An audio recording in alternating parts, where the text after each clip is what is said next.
Hi hello welcome back to our channel. ഞാൻ വന്നിട്ടുള്ളത് ഒരു വ്ളോഗായിട്ടാണ്.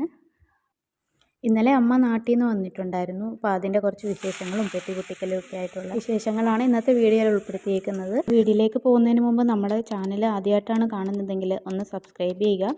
സബ്സ്ക്രൈബ് ചെയ്തതിന് ശേഷം അടുത്ത് കാണുന്ന കുഞ്ഞ് ബെൽ ബട്ടൺ ഒന്ന് എനേബിൾ ചെയ്ത് വയ്ക്കുക. ഞാൻ അപ്ലോഡ് ചെയ്യുന്ന പുതിയ വീഡിയോസിൻ്റെ നോട്ടിഫിക്കേഷനൊക്കെ നിങ്ങൾക്ക് ലഭിക്കുന്നതായിരിക്കും. രാവിലെ 8 മണിക്കത്തെ ഫ്ലൈറ്റിന് അമ്മ വരുന്നത്. അപ്പോൾ പിന്നെ രാവിലെ സുബഹി കഴിഞ്ഞിട്ട് പിന്നെ കുറച്ച് ജോലികളൊക്കെ ഉണ്ടായിരുന്നു. അപ്പോൾ ഞാൻ വിചാരിച്ച് ബ്രേക്ക്ഫാസ്റ്റൊക്കെ ഉണ്ടാക്കി വെച്ചിട്ട് പോവാമെന്ന്. രാവിലത്തേന് തയ്യാറാക്കുന്നത് ഇടിയപ്പവും കടലക്കറിയാണ്. കടല തലേന്ന് രാത്രി വെള്ളത്തിലിട്ട് വെച്ചിട്ടുണ്ടായിരുന്നു.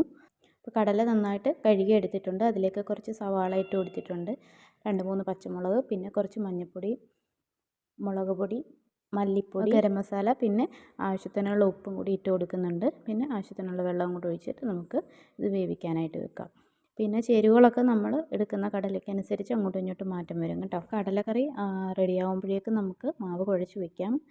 മാവൊക്കെ പിന്നെ നന്നായിട്ട് തണുത്തതിന് ശേഷം മാത്രമല്ലേ നമുക്കത് അപ്പമാക്കി എടുക്കാൻ പറ്റുള്ളൂ.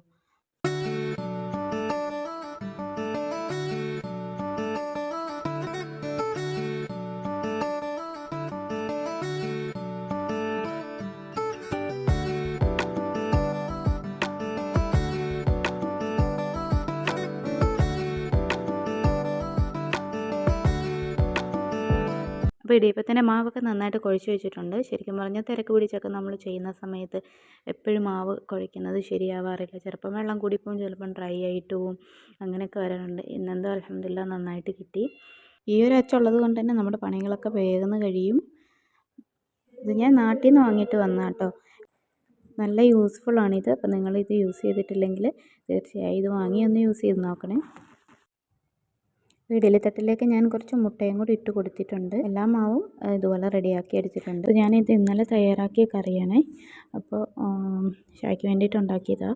ഇത് ഒട്ടകത്തിൻ്റെ ഇറച്ചിയാണ്. അപ്പോൾ ഞാനിത് കഴിക്കില്ല, അപ്പോൾ ഷായ്ക്ക് മാത്രം മതി. അപ്പോൾ ഞാൻ രാവിലെ ജസ്റ്റ് ഒന്ന് ചൂടാക്കി എടുക്കുവാണ്. അതിനിടയ്ക്ക് നമ്മുടെ കടലക്കറി വെന്തിട്ടുണ്ടായിരുന്നു. അപ്പോൾ ഞാൻ കടുകൊക്കെ വറുത്തെടുത്തിട്ടുണ്ട്. അടുക്കളയിലെ ജോലികളൊക്കെ ഏകദേശം കഴിഞ്ഞിട്ടുണ്ട്. അപ്പോൾ ഇനി അവരെ ഉണർത്തി അവരെ റെഡിയാക്കി എടുക്കണം. അമ്മമ്മ വന്നു എണ്ണിക്ക്. റിസ, അമ്മമ്മ വന്നു. ഫോണിലല്ല, എയർപോർട്ടിൽ. അമ്മമ്മ വന്ന് എയർപോർട്ടിൽ ഇറങ്ങി ഫ്ലൈറ്റിൽ നിന്ന്. വിളിക്കാൻ പോണ്ടേ?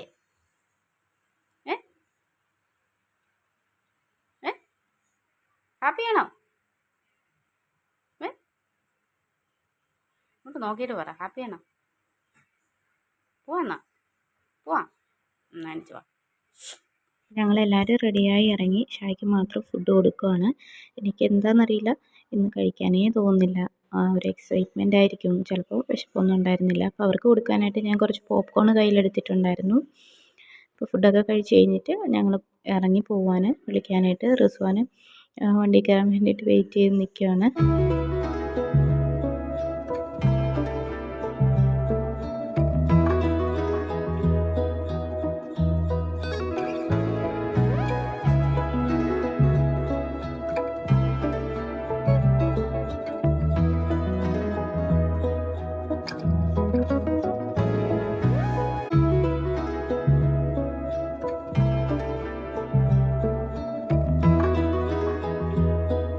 അങ്ങനെ നമ്മൾ എയർപോർട്ടിൽ എത്തിയിട്ടുണ്ട്. പിന്നെ അമ്മ വരുന്ന സമയത്തുള്ള വീഡിയോ ഒന്നും എടുക്കാൻ പറ്റിയില്ല. കാരണം നമുക്ക് അവിടെ വണ്ടി ഒത്തിരി നേരം പാർക്ക് ചെയ്യാനൊന്നും പറ്റില്ലായിരുന്നു. അതുകൊണ്ട് തന്നെ പെട്ടെന്ന് പോയി അമ്മയെ വിളിച്ചിട്ട് വരുമായിരുന്നു ചെയ്തത്. ഇതിൽ അമ്മ വന്നതിൽ ഏറ്റവും കൂടുതൽ സന്തോഷം റയ്യാനായിരുന്നു കേട്ടോ. അപ്പോൾ അവർ കണ്ടില്ലേ, അവർ കൈ തമ്മിൽ ഇങ്ങനെ പിടിച്ച് വെച്ചേക്കുന്നത്. അമ്മയ്ക്കും റിസുവിനെ കാണുന്നതിനേക്കാളും കൂടുതൽ സന്തോഷം റയ്യാനെ കണ്ടപ്പോഴായിരുന്നു. റിസുവാന് പക്ഷേ പ്രതീക്ഷിച്ചതിൻ്റെ അത്രയും സന്തോഷമൊന്നും നമ്മൾ കണ്ടില്ല. കാരണം എന്ന് വെച്ചാൽ അവൻ്റെ ടോയ്സ് എല്ലാം അമ്മ കൊണ്ടുവന്ന ലഗേജിലായിരുന്നു. അപ്പോൾ അത് കിട്ടാത്തതിനുള്ളൊരു വിഷമത്തിലായിരിക്കുന്ന റിസുവാന്. പിന്നെ ഉമ്മിച്ച വന്നപ്പോഴും ഇതുപോലെയായിരുന്നു. റിസുവാന് ആദ്യമൊന്നും ഉമ്മയുടെ അടുത്തൊന്നും പോകത്തൊന്നും ഇല്ലായിരുന്നു കേട്ടോ. പിന്നെ ഉമ്മയുടെ പുറമേ തന്നെയായിരുന്നു.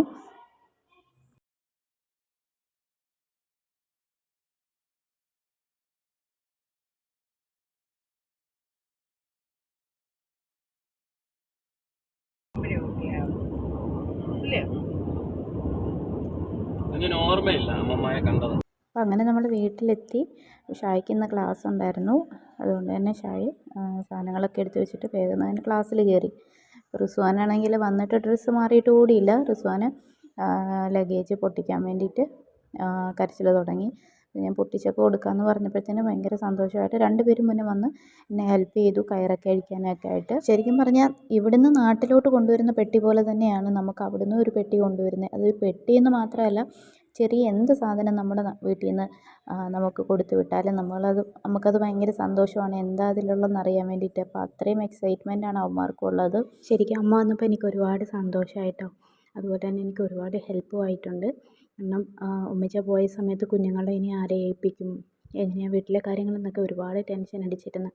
അന്നേരപ്പോഴാണ് അമ്മ വരാമെന്ന് പറയുന്നത്. അപ്പം എൻ്റെ ജീവിതത്തിലെ ഏറ്റവും സന്തോഷമുള്ള നിമിഷം എന്നൊന്നും പറയാൻ പറ്റില്ല, അങ്ങനെ വേണമെങ്കിലും പറയാം. പിന്നെ ഇതിനു മുമ്പും ഇനിയും നമ്മുടെ ജീവിതത്തിൽ ഒരുപാട് സന്തോഷങ്ങൾ വരാനിരിക്കുന്നില്ലേ. പക്ഷേ എൻ്റെ ജീവിതത്തിലെ ഏറ്റവും പ്രൗഡ് മൊമെൻ്റ് എന്ന് വേണമെങ്കിൽ ഇതിനെ പറയാം. ഞാനാണ് അമ്മായി കൊണ്ടുവന്നത്. അപ്പം അങ്ങനെ ഒരു സന്തോഷം കൂടെ എനിക്കുണ്ട് ഈ കാര്യത്തിൽ. ചെറുപ്പത്തിൽ നമ്മൾ ശരിക്കും അവരുടെ കൈ പിടിച്ച് നടന്ന് പോയി കണ്ട കാഴ്ചകളാണ് അധികവും ഉള്ളത്. ഇന്ന് അൽഹംദുലില്ലാ എനിക്ക് അവരെ ഇങ്ങോട്ട് കൊണ്ടുവരാൻ പറ്റി. അത് ഒരു വലിയൊരു ഭാഗ്യം തന്നെയല്ലേ. അങ്ങനെ ഒരു ഭാഗ്യം എനിക്കുണ്ടായത് ശരിക്കും എനിക്ക് ജോലി ഉള്ളതുകൊണ്ടാണ്. ജോലി കിട്ടണമെന്നുണ്ടെങ്കിൽ നമ്മൾ പഠിക്കുക തന്നെ വേണം. അപ്പോൾ എല്ലാ അമ്മമാരും എല്ലാ പേരൻസും മക്കളെ പഠിപ്പിക്കുന്നത് പോലെ തന്നെ പെൺകുഞ്ഞുങ്ങളെയും പഠിപ്പിക്കുക. പിന്നെ അവരെ ജോലിക്ക് വിടുമെന്ന് ഉറപ്പുള്ള ഒരു ജീവിതത്തിലേക്ക് മാത്രമേ അവരെ പറഞ്ഞു വിടാൻ പാടുള്ളൂ. ജീവിതം നമുക്ക് വേണ്ടാന്നല്ല, ജീവിതം നമുക്ക് വേണം, പക്ഷേ അതിനോടൊപ്പം തന്നെ ജോലിയും വേണം. നമുക്ക് സ്വന്തം കാലിൽ നിൽക്കാനായിട്ടുള്ള ഒരു ജോലി അത്യാവശ്യമാണ്. പലപ്പോഴും നമ്മൾ പെൺകുട്ടികൾ പഠിച്ചിട്ട് നമുക്കൊരു ജോലിക്ക് പോകണമെന്നുണ്ടെങ്കിൽ, അല്ലെങ്കിൽ നമ്മൾ തന്നെയോ അല്ലെങ്കിൽ ഒരാളുടെ സഹായത്തോടെയോ നമുക്കൊരു ജോലി നമ്മൾ എങ്ങനെയെങ്കിലും തേടി പിടിക്കുകയെന്നുണ്ടെങ്കിൽ, അപ്പോഴും നമുക്ക് പോകണമെന്നുണ്ടെങ്കിൽ നമ്മൾ മൂന്നാമതൊരാൾ, നമ്മുടെ ഹസ്ബൻഡ് അല്ലാതെ നമ്മൾ മൂന്നാമതൊരാളുടെ സഹായം നമുക്ക് എപ്പോഴും അത്യാവശ്യമാണ്. ഇപ്പം ഇവിടെ തന്നെയാണെങ്കിലും മക്കളെ നോക്കുമെന്നുണ്ടെങ്കിൽ പോലും ഷായ്ക്ക് ഓഫീസിൽ പോകണ്ടേ. അപ്പം ഷായ്ക്ക് ജോലിക്ക് പോകണം, എനിക്കും പോകണം ആ സമയത്ത്. അപ്പോൾ കുഞ്ഞുങ്ങളെ നോക്കാൻ നമ്മൾ വേറൊരാളുടെ സഹായം തേടുകയാണ്. അത് ഒരു ഷായ്ക്കിപ്പോൾ ജോലിക്ക് പോകണമെന്നുണ്ടെങ്കിൽ ഷായ്ക്ക് വേറെ ആരുടെയും സഹായത്തിൻ്റെ ആവശ്യമില്ല. ഞാനിപ്പോൾ ഉണ്ട് കുഞ്ഞുങ്ങളെ നോക്കാൻ, ഞാൻ വീട്ടിൽ ഇരുന്ന് കുഞ്ഞുങ്ങളെ നോക്കും. അതുകൊണ്ട് അവർക്ക് ജോലിക്ക് പോകുന്ന കാര്യം കുറച്ചുകൂടി ഈസിയാണ്.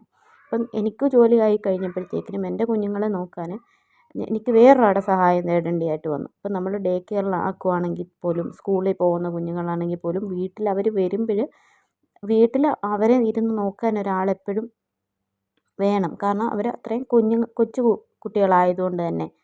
അപ്പം നമ്മളെപ്പോഴും വീട്ടിലുള്ള സ്ത്രീകൾക്ക് ജോലിക്ക് പോകണമെങ്കിൽ അവർക്ക് ആളുടെ സഹായം എപ്പോഴും ആവശ്യമായിട്ട് വരുന്നതായിട്ട് എനിക്ക് തോന്നിയിട്ടുണ്ട്. ഇപ്പോൾ വേറൊരാൾ ജോലിക്ക് പോകുന്നതിനെ പറ്റി നമുക്ക് അങ്ങനെ ഡീറ്റെയിൽഡായിട്ട് അറിയത്തില്ല. ഇപ്പം ഞാൻ പോകാൻ തുടങ്ങിയപ്പോഴാണ് അതിൻ്റെ കാര്യങ്ങൾ എങ്ങനെയാണെന്ന് എനിക്ക് മനസ്സിലായത്. അപ്പോൾ എന്നെപ്പോലെ തന്നെ ഒരുപാട് പേരുണ്ട് പഠിച്ചിട്ട് വീട്ടിൽ ജോലിക്ക് പോകാൻ പറ്റാതിരിക്കുന്നവർ, ഒരുപാട് സ്ട്രെസ് അടിച്ചിരിക്കുന്നവർ. നമ്മൾ വീട്ടിൽ ഇരിക്കുന്ന സമയത്ത്, മീൻസ് ജോലിക്കൊന്നും പോകാതെ നമ്മൾ വീട്ടിലിരിക്കുന്ന സമയത്ത് നമ്മളോട് ആളുകൾ ചോദിക്കും, ഇത്രയും പഠിച്ചിട്ട് ജോലിയൊന്നും ആയില്ലേ, ജോലിക്കൊന്നും പോകുന്നില്ലേ എന്ന്. പക്ഷെ നമുക്ക് പക്ഷേ ഒരു ജോലി കിട്ടിക്കഴിയുമ്പോഴത്തേക്കിനും നമ്മളോട് ചോദിച്ചവർ തന്നെ ചോദിക്കും, പിള്ളേരെയൊക്കെ ഇട്ടിട്ട് നീ എങ്ങനെ ജോലിക്ക് പോകുമെന്ന്. അപ്പം ഒരു സ്ത്രീയെ സംബന്ധിച്ചിടത്തോളം ഒരിക്കലും തന്നെ ഒരു തീരുമാനം എടുക്കാനോ അല്ലെങ്കിൽ ഇങ്ങനെ ഒരു ജോലിക്ക് പോകാനോ അങ്ങനെ നമ്മളായിട്ട് പോകാനുള്ള ഒരു സാഹചര്യം ഞാൻ മനസ്സിലാക്കിയിടത്തോളം ഇല്ല. പിന്നെ ഷായ എന്നെ കൂടുതലും സപ്പോർട്ട് ചെയ്തിട്ടുണ്ട്. എനിക്ക് പോകണം എന്നുണ്ടെങ്കിൽ പൊയ്ക്കോ, അങ്ങനെ ഒരു സ്റ്റാൻഡിലാണ് ഷാ നിൽക്കുന്നത്. പിന്നെ എനിക്ക് പോകാൻ വേണ്ടിയിട്ട് ഷായ ചില ദിവസങ്ങളിൽ ഓഫ് എടുക്കുകയും പിന്നെ അങ്ങോട്ടും ഇങ്ങോട്ടും ഷിഫ്റ്റ് മാറ്റിയെടുക്കുകയോ അങ്ങനെയൊക്കെ ചെയ്തിട്ടുണ്ട്. അപ്പം എനിക്ക് ഞാൻ വീട്ടിൽ ഇരുന്ന് ആ ഒരു സമയത്തിനേക്കാളും ഒരുപാട് സ്ട്രെസ്സ് കുറഞ്ഞിട്ടുണ്ട് ഇപ്പോൾ.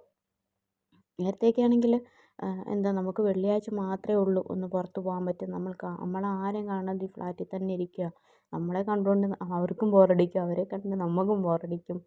അപ്പം അങ്ങോട്ടും ഇങ്ങോട്ടും ഒന്നും സംസാരിക്കാൻ ആരുമില്ല. ഇങ്ങനെ മെസ്സേജുകളും അല്ലെങ്കിൽ നമ്മുടെ സ്കൂളിൽ പഠിച്ച പിള്ളേർ അവരുമായിട്ടുള്ളൊരു ഗ്രൂപ്പ് മെസ്സേജ് അങ്ങനെയൊക്കെ ഉള്ളതിൽ അപ്പുറം നമുക്ക് നേരിട്ട് കണ്ട് സംസാരിക്കുന്ന സുഹൃത്തുക്കളോ ഒന്നും ഇവിടെ ഇല്ല.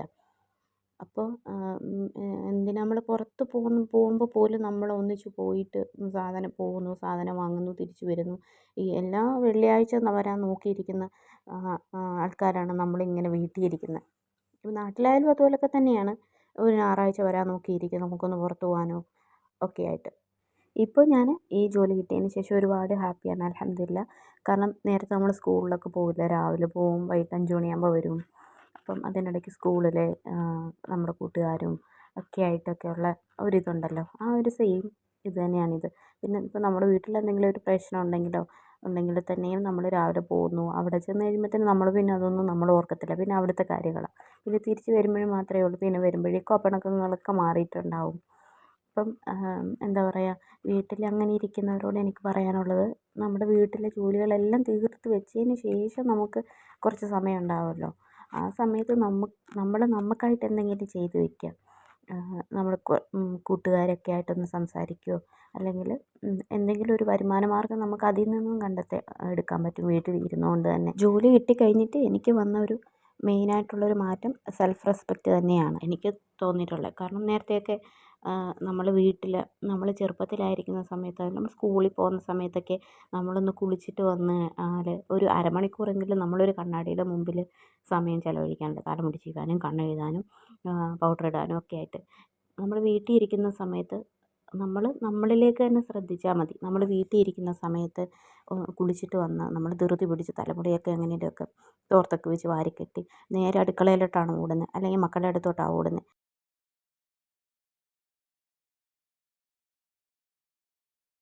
അപ്പോൾ ഈ സംസാരിച്ച് പോയതിൻ്റെ ഇടയ്ക്ക് പെട്ടിയിൽ എന്തൊക്കെയാണ് ഉള്ളതെന്നൊന്നും പറയാൻ പറ്റില്ല കേട്ടോ. അപ്പോൾ എല്ലാവരും നിങ്ങൾ കണ്ട് മനസ്സിലാക്കിയെന്ന് വിചാരിക്കുന്നു.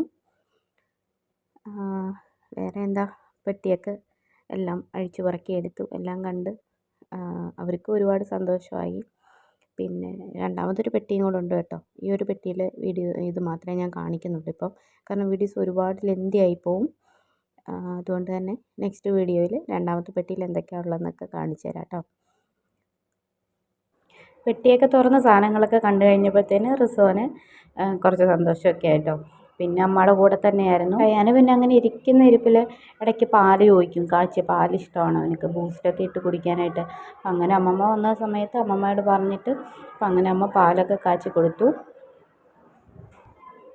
നമ്മുടെ ഹാളൊക്കെ അത്യാവശ്യം നല്ലതായിട്ട് നിരന്ന് കിടക്കുവാണ്. അപ്പോൾ അതൊക്കെ ഒന്ന് അടുക്കി പറക്കി ഒക്കെ വൃത്തിയാക്കിയിട്ട് അടുത്ത വീഡിയോയിൽ വരാം. അപ്പം ബാക്കി പെട്ടി തുറന്ന വിശേഷങ്ങളൊക്കെ ആയിട്ട് അടുത്ത വീഡിയോയിൽ വരുന്നതായിരിക്കും. അപ്പോൾ എപ്പോഴും പറയുന്ന പോലെ നമ്മുടെ വീഡിയോ ഇഷ്ടമായെങ്കിൽ ലൈക്ക് ചെയ്യുക, അതുപോലെ തന്നെ നിങ്ങളുടെ ഫ്രണ്ട്സിനും ഫാമിലിക്കും കൂടി ഒന്ന് ഷെയർ ചെയ്ത് കൊടുക്കുക. പിന്നെ നമ്മുടെ ചാനൽ ആദ്യമായിട്ടാണ് കാണുന്നതെങ്കിൽ ഇതുവരെ സബ്സ്ക്രൈബ് ചെയ്തിട്ടില്ല എന്നുണ്ടെങ്കിൽ ഒന്ന് സബ്സ്ക്രൈബ്. നമ്മുടെ വീഡിയോയെക്കുറിച്ചുള്ള അഭിപ്രായങ്ങൾ നിങ്ങൾ കമൻറ്റ് വഴി അറിയിക്കുക. മറ്റൊരു പുതിയ വ്ലോഗോ റെസിപ്പിയൊക്കെ ആയിട്ട് വീണ്ടും വരാം. അതുവരേക്കും എല്ലാവർക്കും ബൈ ബൈ.